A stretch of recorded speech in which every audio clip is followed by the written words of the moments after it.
आप सभी के लिए एक महत्वपूर्ण सूचना। जैसे कि आपको पता होगा यूपी एशआर ड्राफ्ट लिस्ट जब निकला था, उसमें बहुत लोगों का नाम नहीं आया था और जब वो नाम नहीं आया था तो उनको आपत्ति और दावा देने के लिए आखिरी एक डेट घोषित किया गया था और बहुत लोगों को अभी तक ये पता ही नहीं है कि वो आखिरी डेट कब है। इसलिए सतर्क हो जाइए और डॉक्यूमेंट भी जरूर रखें।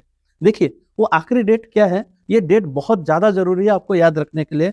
जो वोटर लिस्ट जो जारी हुआ था वो 6 जनवरी को जारी हुआ था, 6 जनवरी 2026 को। लेकिन 1 महीने का टाइम दिया था और 1 महीना और कुछ ही दिन बाकी है जो आपको सतर्क होने की ज़रूरत है। तो इसकी जो अंतिम तारीख है 6 फरवरी 2026, पूरा नोट करके रखिए। 6 फरवरी 2026 तक ही आप आखिरी आपत्ति या दावा दर्शा सकते हैं, दिखा सकते हैं और इनका जो फाइनल वोटर लिस्ट निकलेगा वो 6 मार्च 2026 को निकलेगा। उसके बाद आपका कोई मान्य नहीं होगा, इसी में आपको पता चल जाएगा नाम है या नहीं। तो ये डेट जरूर मेंशन करके रखिएगा, 6 फरवरी 2026। अब देखिए, ये जो दावे आपत्ति यदि किसी को अभी भी समझ में नहीं आया तो आप देखते हैं कि इसका दर्ज कैसे करा सकते हैं। आप 2 मेथड से दर्ज करा सकते हैं। नंबर 1, ऑनलाइन माध्यम से आप फॉर्म 6 को आप अप्लाई कर सकते हैं। साथ ही साथ आपको यदि नहीं समझ में आता है तो आप ऑफलाइन माध्यम से बीएलओ के माध्यम से, बूथ लेवल ऑफिसर के माध्यम से, ऑफलाइन माध्यम से भी ये फॉर्म भर सकते हैं। मेरे ख्याल से यदि बीएलओ से संपर्क करके आप भरेंगे तो आपका ज्यादा फायदा होगा। यदि यूपी ड्राफ्ट वोटर लिस्ट में आपका नाम नहीं आया और आप फॉर्म 6 या अन्य फॉर्म के साथ डॉक्यूमेंट क्या क्या चाहिए देखना चाहते हैं तो देखिए, ये डॉक्यूमेंट आपत्ति के लिए आपके लिए बहुत ज्यादा इंपॉर्टेंट है। नंबर 1, पहचान पत्र प्रमाण के लिए। पहचान प्रमाण के लिए आप आधार कार्ड, पैन कार्ड या passport, driving licence, MNREGA job card और यदि पेंशन या सर्विस आईडी हो तो इसमें सबसे बेटर आधार कार्ड भी है, पैन कार्ड भी है और पासपोर्ट है।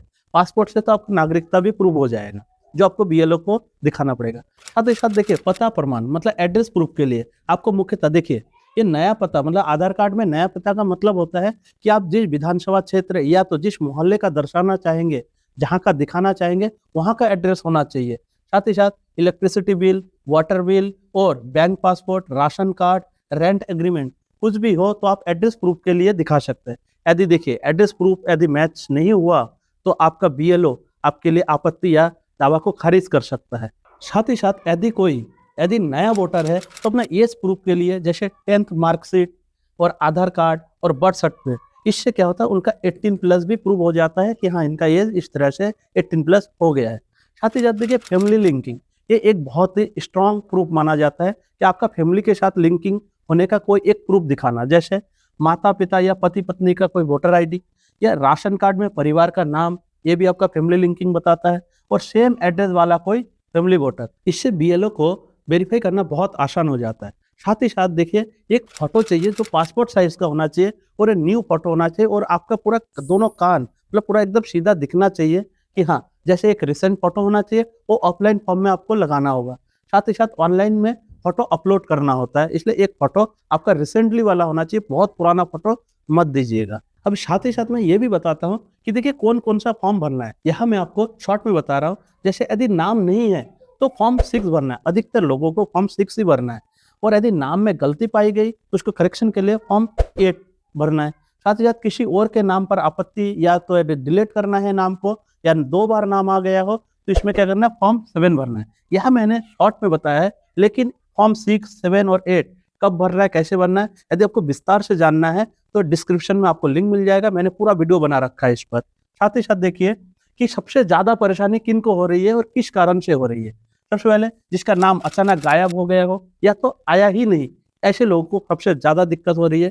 साथ ही साथ आधार और एड्रेस मिसमैच हो गया हो या माइग्रेशन किराए पर रहने वालों की दिक्कत सबसे ज्यादा आ रही है और फैमिली लिंकिंग ना हो उन लोगों को भी दिक्कत हो रही है, या तो उम्र या जन्मतिथि का इश्यू हो रहा हो और साथ ही साथ ऑनलाइन फॉर्म सबमिट हो गया लेकिन ग्राउंड वेरिफिकेशन अभी भी नहीं हुआ है। साथ ही साथ बीएलओ ऑफिस का सही गाइडेंस नहीं मिलना, ये भी परेशानी का कारण बन रहा है। और लास्ट डेट का डर, बहुत लोगों को तो अभी तक लास्ट डेट का डर इसलिए सताई जा रही है क्योंकि उनको अभी तक पता ही नहीं चल रहा है कि नाम आएगा या नहीं आएगा। देखिए, बहुत सारे क्वेश्चन आ रहे हैं और उन क्वेश्चन का जवाब मैं आपको एक एक करके दूंगा कि विथ सॉल्यूशन। इसके कारण बहुत लोगों ने क्वेश्चन किया है, उसका जवाब मैं सॉल्यूशन के साथ दूंगा कि क्या क्या क्वेश्चन मेरे पास आया है। देखिए, पिछली बार वोट दिया था फिर भी नाम क्यों नहीं आया। सबसे पहले तो ये देखिए, ये ड्राफ्ट लिस्ट कोई लास्ट लिस्ट नहीं है, लास्ट लिस्ट तो 6 मार्च को आएगा, लेकिन तब भी आपको इसका सॉल्यूशन क्या करना पड़ेगा, आपको सिंपल सी बात है, फॉर्म 6 भरना है और पुराना जो भी वोटर आईडी है उसका आपका पुराना वोटर आईडी को उसमें साथ में साथ लगाना है। देखिए 90% लोगों का सॉल्यूशन तो इसी से ही सॉल्व हो जाता है। साथ ही साथ एक क्वेश्चन ये आया है कि पूरे घर का नाम है, सिर्फ मेरा ही नाम नहीं आया।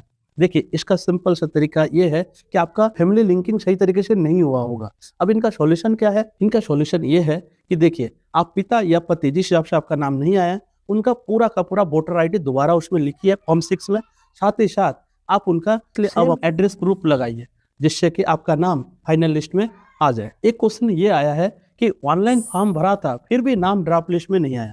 देखिए ऑनलाइन फॉर्म भरने का मतलब ही वेरिफिकेशन हो गया, ये जरूरी नहीं है। क्यों? क्योंकि वेरिफिकेशन तो बीएलओ ही करेगा। इसलिए अब आपको क्या करना है, आपको फॉर्म दोबारा तो भरना ही है आपत्ति के समय। साथ ही साथ बीएलओ से संपर्क कीजिए और उनसे वेरिफिकेशन करवाइए। साथ ही साथ एक क्वेश्चन ये आया है कि आधार है फिर भी रिजेक्ट हो गया। देखिए आधार तो आपने लगाया होगा, लेकिन हो सकता है कि एड्रेस प्रूफ मिसमैच हो गया होगा। इसको सही करने के लिए क्या करेंगे, आप बिजली बिल या राशन कार्ड आप प्रूफ के लिए लगाइए, ताकि एड्रेस प्रूफ मिसमैच ना हो। और या तो आप आधार अपडेट कराइए, फिर जाके उस आधार को लगाइए जिससे आपका एड्रेस उसमें जुड़ जाए और आपका नाम भी आ जाए। और साथ ही साथ एक क्वेश्चन ये आया है कि मैं किराए पर रहता हूँ, बोर्ड बनेगा या नहीं? देखिए बिल्कुल बनेगा, क्योंकि किराए पर रहना कोई गुनाह नहीं, कोई गलती नहीं है। आपको क्या करना पड़ेगा, आपको एक किराया समझौता मतलब रेंट एग्रीमेंट, साथ ही साथ मकान मालिक का बिल मतलब लैंडलॉर्ड का बिल आपको देना है। साथ ही साथ स्वयं घोषणा पत्र आपको उसमें लगाना है और बीएलओ वेरिफिकेशन करवाना है। आपका नाम भी नए लिस्ट में जरूर आएगा। साथ ही एक क्वेश्चन आया है कि सर 18 प्लस का हो गया हो फिर भी नाम नहीं आया। देखिए आप यदि 18 प्लस का हो गए और आपने यदि डॉक्यूमेंट जमा किया था, तो आपका एज प्रूफ हो सकता है कि उसमें मिसमैच हो गया होगा। तो आप क्या करेंगे, 10वीं की मार्कशीट, आधार, जन्म प्रमाण पत्र इसमें लगाएंगे और डीओ भी क्लियर होना चाहिए। यही कारण से ही आपको दिक्कत आ रहा होगा। साथ ही साथ एक क्वेश्चन ये आया है कि गांव से शहर आ गए, पुराना वोटर क्या होगा? देखिए कोई दिक्कत नहीं है, आप क्या करेंगे, नए पते से फॉर्म 6 भरेंगे। साथ ही साथ पुराना वोटर आईडी उसमें अटैच करेंगे। कुछ लोग तो बीएलओ से भी परेशान है। देखिए कुछ लोगों का ये कहना है कि सर बीएलओ बोल रहा है कि बाद में देखूंगा। उनको क्या हो रहा है कि सर बहुत ज्यादा घबराहट हो रही है। देखिए डरने की बात नहीं है, लेकिन चुप रहना भी नहीं है। क्यों? क्योंकि 6 फरवरी 2026 से पहले आपको फॉर्म जरूर भरना है। और जब आप फॉर्म भरेंगे तो बीएलओ से आप क्या लेंगे, अपना रिसीव या आवेदन संख्या जरूर लेंगे। लास्ट इंपॉर्टेंट क्वेश्चन ये है कि सर अभी भी चांस है या नहीं? देखिए बिल्कुल चांस है, लेकिन एक चांस एक नियत समय तक ही होता है। आपका जो आपत्ति का समय है वो 6 फरवरी तक ही लास्ट समय है। देखिए ड्राफ्ट लिस्ट लास्ट नहीं होता, लास्ट तो आपका 6 मार्च को आएगा, लेकिन आपत्ति जताने का जो लास्ट डेट है वो 6 फरवरी को है। बस आपको अब क्या करना है, सही फॉर्म भरना है, साथ ही साथ राइट डॉक्यूमेंट्स लगाना है और साथ ही साथ आपको राइट टाइम पर एक राइट एक्शन लेना है। देखिए ड्राफ्ट लिस्ट में नाम ना आना कोई प्रॉब्लम नहीं है, बल्कि प्रॉब्लम है सही टाइम पर सही क्लेम ना करना।